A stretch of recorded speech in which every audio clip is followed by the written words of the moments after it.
Well, hello there. You're watching the press preview, a first look at what is on the front pages. Time then to see what's making the headlines with the Daily Mirror's associate editor, Kevin Maguire, and the Daily Mail columnist, Sarah Vine. Welcome and great to see both of you. As ever, front pages then, let's start with the Metro, which carries a poignant black and white photograph to mark the death of the singer Sinead O'Connor at the age of 56. Well, the Star uses words from her biggest hit for its headline, Nothing Compared. And this is the Mirror. Nothing compared, same headline there. Meantime, the Financial Times suggests Dame Alison Rose's resignation as the chief executive of NatWest over the Nigel Farage affair has done little to restore the confidence of shareholders in the bank. The Eye reports that business leaders now want ministers to rein in the banks as a result of the NatWest incident. Same story, The Guardian says the city watchdog is worried that the NatWest saga is damaging the country as a whole. The Telegraph says an investigation is now underway into whether NatWest may in fact have broken the laws on data protection. The Daily Express leads with growing pressure on the government from senior Tories to scrap what the paper calls the despised inheritance tax, which is now affecting 17% of all families.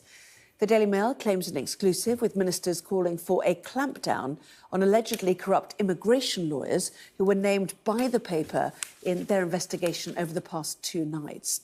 And a reminder that by scanning the QR code you'll see on screen during the programme, you can check out the front pages of tomorrow's newspapers while you watch us and listen to our guests. So let's head straight to them, Kevin Maguire and Sarah Vine. And Sarah, why don't you pick up on, the front page of the Metro and others, lamenting the death of Sinead O'Connor. It's so sad, isn't it? Because she was such an icon. And that video of her singing "Nothing Compared to You," you couldn't watch it without crying. I mean, she was such an emotional singer, but such an incredible voice. I mean, beyond beautiful, and also those sort of wonderful doe eyes and that very vulnerable look. She really was very special. But all her life she struggled because she had a terrible childhood. She was, she said she was abused by her mother. I think the record industry sort of was difficult for her. And then she was diagnosed with bipolar, and then this awful thing where her son, her 17-year-old boy, killed himself, and I feel so sorry for her. I think she had a really rough time. And the pain comes through her singing, does it not? It does, you talked about this video, utterly mesmerising, and at one point tears rolling down her cheeks. Sort of the pain of her life from her childhood, ending up institutionalised at the age of 15 as well. And her mother, that you mentioned, they're dying in a car crash. And in fact, the Metro carries her last social media post about her son, Shane, who died at the age of 17 at the beginning of last year. And the post says, been living as undead night creature since. He was the love of my life, the lamp of my soul. We were one soul in 2 halves. He was the only person who ever loved me unconditionally. I am lost without him. This genuine pain, Kevin. No, absolutely. And the statement, very brief statement from the family, didn't state how she died, but I think we can probably guess that it was at her own hands, not being confirmed that after the suicide of her son. And she was incredibly troubled, incredibly creative and brilliantly as a performer, also an activist against abuse and what she saw. I remember there was that famous thing where she tore up a picture of the Pope, didn't she, on Saturday night? Yeah, and the US got a lifetime ban by that US TV channel, but she never regretted what she did because she was making a point that abuse within the Catholic Church had been covered up and its victims had been ignored. But it's just terrible. I heard on Sky News she'd die out. Whoa, 56, that's incredibly young. Yeah. And then you stop and you think, well, she was incredibly troubled, and all those reasons, the suicide of her son, bipolar, suffered abuse, and so on, and maybe there was a terrible inevitability about it, I'm sad to say. She was a sort of odd combination of, wasn't she, of very vulnerable, but also incredibly brave in a lot of the things that she did. She was very outspoken. So we've got a really sort of strange combination of characters. Yeah, that's why she should be missed, not just as a singer and a performer, but as that activist and that human being, and saying things some other people wouldn't, and using her platform Yeah. I think. Well, using her good. beautiful voice musically, brilliant and voice. then her campaigning voice, Yeah. you know, across the world about the Catholic Church, as you mentioned, and at one point converting, you know, through a different part, Yeah. you know, a non-accepted part of the Catholic Church as a Catholic priest, and then converting to Islam. So with multiple names through her life as well, or the latter part of her life, but 10, you know. 10 albums to her name, you know, involved Four even children. currently with the production of music as well, even right now. So, you know, a long career, but very, very sad news, dying there at just the age of 56, and certainly her face, as you can see on many of the front pages tomorrow. I think on the newspapers, I think when it's in black and white, stark, particularly because it's the death, I think it's more effective and it carries a stronger message than those papers that have used colour pictures. Yeah, the one in front of The Guardian is amazing. Isn't it? Yeah. Well, let's move on, shall we, to Nigel Farage in the Financial Times and other newspapers. What happens now? What is the fallout? Was it right that the CEO of NatWest went when it was probably not her that exited Nigel Farage in the first place? Has he been right to speak out about those on the board of NatWest and indeed the 10 other banks, he says, have refused him a bank account? Sarah? I mean, I think you know, the problem with her was that she spoke to a BBC journalist about a client's private details, you know, at a dinner party or whatever it was, and I don't think that's right. So I think, you know, it was probably right that she went. I don't see why anybody else needs to go. I think Coutts were silly. I mean, you can't make judgments about people based on whether or not you agree with their politics, whether or not they should be allowed to have a bank account. As long as you haven't done anything illegal, it's not up to the bank to make that decision. So I think they have to sit and they have to review their policy, I think.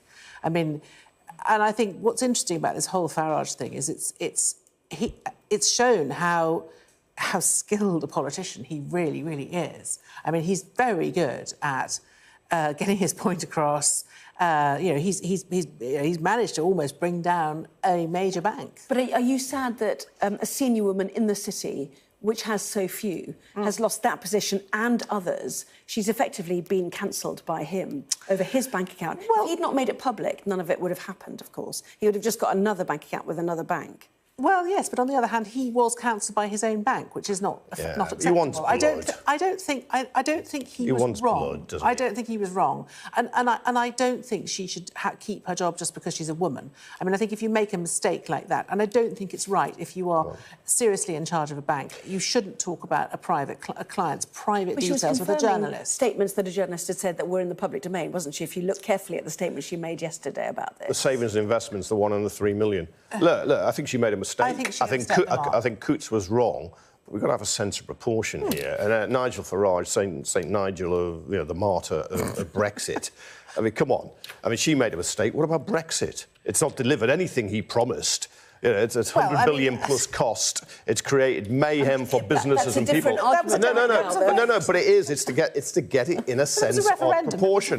As Martin Lewis, the money expert, said, 40 billion was a scam of the banks involved in PPI, and nobody had to resign. I mean, what I think is most interesting about this, and yeah, Farage is a fantastic campaigner. He's got a lot of right-wing papers cheering him on. But it's the way he's got so many senior people in the UK Conservative government in his pocket who are frightened of him, including the Chancellor, Jeremy Hunt, and the Prime Minister, Rishi Sunak. No, it's like the Trojan horse of support coming from the Conservative cabinet. Well, why are they backing him so much on this issue, do you think? Well, I think because they feel that it's... I mean, I think a lot of people feel that this kind of behaviour by a bank is quite sinister. Were you nearly going to say wokeism? Is that what you nearly were delving? Well, because the thing is, let's not forget that when Nigel Farage told everybody about what had happened to him, there were then loads of other people who came out and said the same thing has happened to me. There was a vicar, there were various other people who were sort of just, you know, not famous politicians, but who'd found that their bank accounts had been withdrawn for various reasons. My colleague Dominic Lawson wrote a piece about his daughter who has Down syndrome being denied a bank account because her grandfather was once Chancellor of the Exchequer. So not just Nigel Farage. I mean, there's a principle here, which is that what is the job of a bank? Is it to make moral judgments about its clients and to say, no, you can't have a bank account because we don't like your politics? But I must have missed... Is it to just look after your money? I must have missed the outrage from Nigel Farage and UK government ministers over the £1 million+ poorer people who have been denied or had bank accounts taken away from them. Where was their outrage over there? You've got a very public, influential figure they're clearly politically scared of, where they tremble and do his bidding. But I've missed their concern about ordinary people. Now, well, welcome back. You are watching the press preview. With me now, Kevin Maguire and Sarah Vine. Europe's been burning, as we see in those fires, and the big question has been whether the top of the Conservative Party has its eye off the ball. Roll into The Guardian. They say they give the first interview with Zach Goldsmith, you know, a family that traditionally has been environmental campaigners, and he's called Michael Gove a monster and also criticised Grant Shapps, the Energy and Net Zero Secretary, for taking backward steps. Tell us more. Yeah, and Zach Goldsmith used to be considered quite friendly with Michael Gove. Maybe they've just fallen out now. I think the Conservative Party is now having an internal debate about this, just as Labour is after ULEZ and the impact on the Uxbridge yes, by-election. and rowing back on some of their policy commitments. And that voters say, yes, we believe we've got to take action against climate change, but then they seem to kick back against individual policies where it's going to cost them money and inconvenience. And I think there's, the planet is worth saving, but you can see that the priority, in truth, for both Starmer and Sunak is to win the election. Yeah. And they're going to come up with short-term policies over the next 15, 18 months that will achieve, they think will achieve that, rather than saving a world, which, if it gets drier and hotter for longer, we're going to have more of these fires, you're going to have extreme weather, so you will also get storms too, with great winds and floods. It's, well, we've seen a that nightmare. Switzerland and absolutely. But well. you can see there's Labour's got this big debate. Focus was on Labour after ULEZ and Uxbridge, but you can see the Conservative Party too is having a row. Yes, indeed, and the story floated actually that, for example, the energy requirements on landlords might be postponed. Yeah. So that was another element. Another one, which possibly the Conservatives think is a vote winner, is to tackle inheritance tax. Yes, Sarah. yes. I mean, I disagree with Kevin on this. Kevin thinks that inheritance tax is fantastic, and there should be more of it. I think it should be higher. I take it. I think I think there are a lot of people who find themselves now in the inheritance tax threshold. In fact, I think there's been an increase, 17% surge in families who are now impacted by inheritance tax. And that's to do with the fact that the property market is massively inflated. So, you get little old ladies who bought their bungalow in 1973 for £3,000, and then they die, and then it's worth £500,000, and their family end up having to sell it in order to pay the inheritance tax.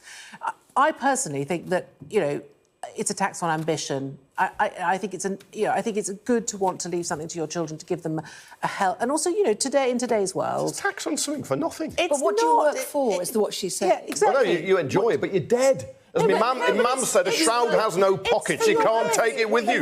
Most children, for example, wait. Shh. When sorry, to my own heart. Right, that's it. Blimey. I feel I've got into Barbie world. Sorry, I'm really sorry. Just start calling me Ken. Really sorry.